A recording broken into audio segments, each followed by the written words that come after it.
What's up, guys? Welcome back to day 6 of painting 1 hour every day. My name is Jesus Conde, and today we're going to continue with this painting. So, let's get started.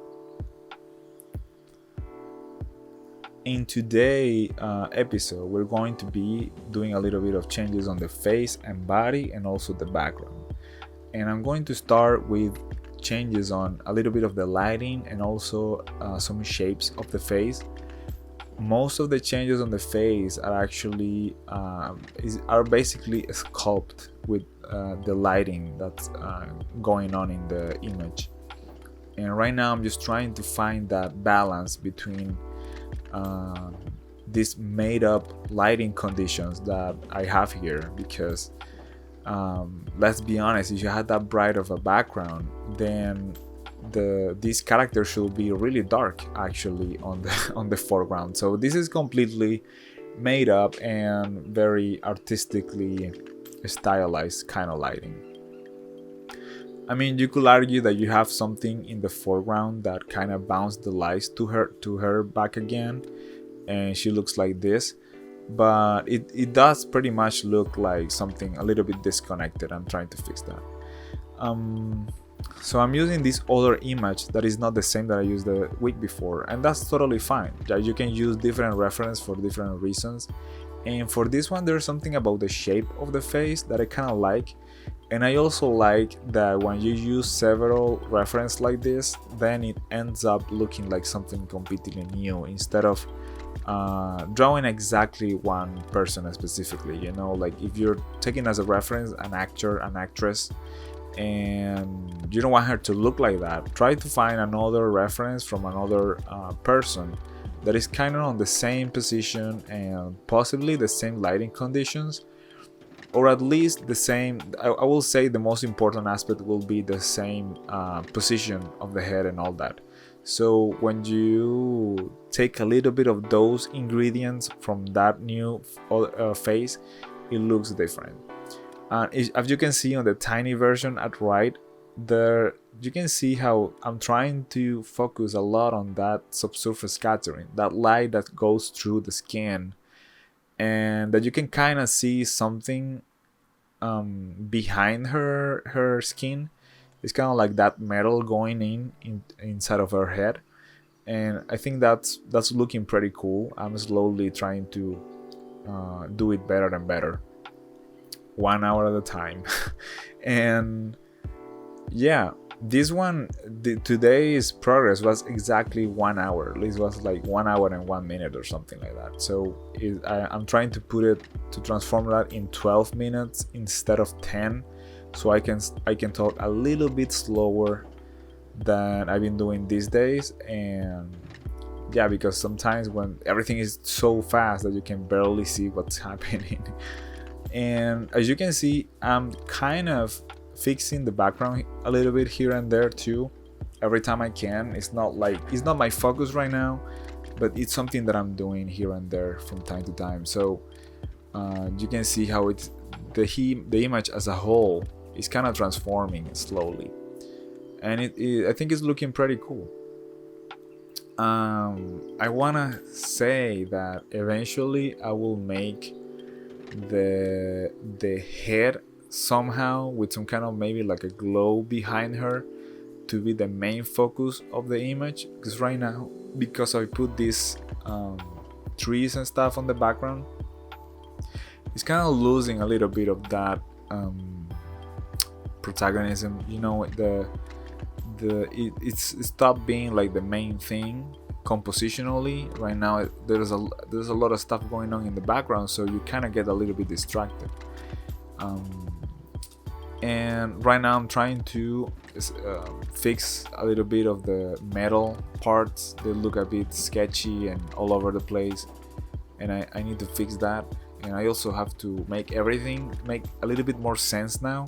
So for example, that just piece that I just draw there is kind of like going to the cheekbone area, and it had to fit what's going on with the lighting on the skin too, because I can adjust draw something with a different lighting condition, or like the shadows going to someplace else or something, it will look completely even more disconnected than it looks like right now. So one of the focus is to blend everything to make it look like it makes sense and is not all over the place. And that's one of the things.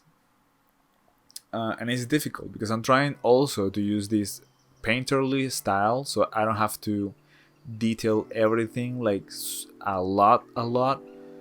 Is something that I've been trying and struggling to find that balance between what can be interpreted and what not. And I'm trying to do it in a way that it looks good, it looks stylized, and it's not accidental. And it's also useful, you know, like the people can see the image and I can see how this have detail and this doesn't. Even in my work, I'm trying to find that balance so it looks like it is detail, and the next phase of the how you call that, the pipeline, can interpret that, and they also make their own input on, you know, like for example, if I do a concept art and then there's a modeler that has to do something, he's also an artist, so he may wanna put some input in there. I don't have to tell everything that he has to do. He's also an artist. He can make his own decisions and actually make things better. Like it happens more often than I will like to. That I deliver something at my job and ends up looking way better because of the 3D models, right? So there's something there. Like I'm trying to find that balance between the strokes that I do, that it doesn't take too much time to do, and it also looks good. And doing this series have helped me a lot in such a short time. I'm already seeing, because there's so much little time to work on in 1 hour, that it's like every freaking stroke counts. So I have to be very careful, like what to do, what size of the brush I'm using, because if it's too small, then I'm focusing too much in detail. And if I want to work faster, I have to work with a bigger brush. So, all I mean when I say work faster, I mean like making bigger and bigger changes on the painting. Because if I focus on small changes, then it will be like the final phase. When I'm working on the final phase of a painting, it's good to have a small brush size. But at the beginning, it is not. It's like completely damaging your progress. It's making things way more, like take more time than I should. Okay, so try to find that balance, I will say, especially on the early stages. Right now, I'm thinking this size of the brush is small, but if I make it smaller, if I make it bigger, then it's like it loses the purpose of me going on that part. And in this part specifically with the robotic ears, or whatever it is, if I make it bigger, then I'm actually doing the contrary. I'm doing like a damage to the painting, because this part looks kind of detailed already. If I go bigger, it will look like less detail.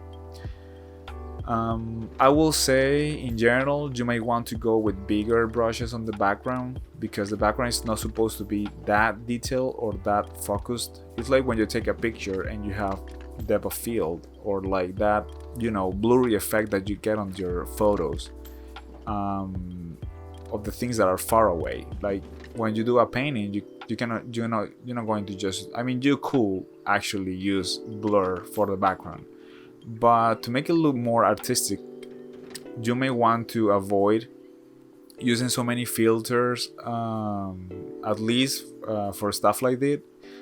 If you are on the studio and you have to produce work faster, yeah, go ahead and use filters if you want, because the client, or let's say the studio that you're working for, doesn't really care. They just care about how good you can work and what's make you faster on your approach.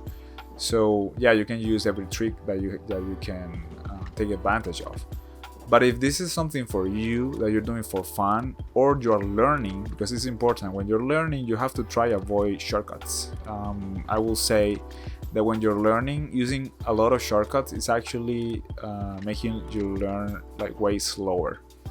So if you're a beginner, I will say avoid those effects like shortcuts and stuff, using blur automatically or like a filter. And yeah, now I'm focusing too much on that blur thing, but you get the point. Right now I'm fixing a little bit of the lighting on the body because it was looking way too disconnected, and I feel like I'm gonna need some bounce light of orange, like some orange lighting coming from somewhere else to make everything more connected. Right now it looks way more connected than at the beginning before yesterday, but I will say it needs a little bit more. And now I'm noticing, now it's good that I have to do these commentaries after, because I'm actually looking at things that I can make better. Now that I look at it, I feel like the values on the face doesn't match too much the ones on the body. The body should actually be darker in some areas, kind of like the cheekbones on the face, that should be like the darkest tones on the body. So I have to fix that. And this butterfly, as some of you may have seen, or how you say that, discovered, it was actually a photo, just a photo of the butterfly right there that looked super badly cut it and painted over.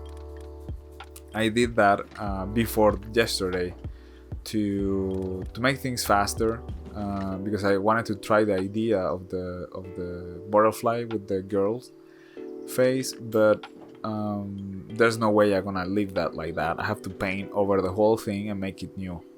So yeah, there's something that I'm gonna have to focus a lot of time painting just the butterflies.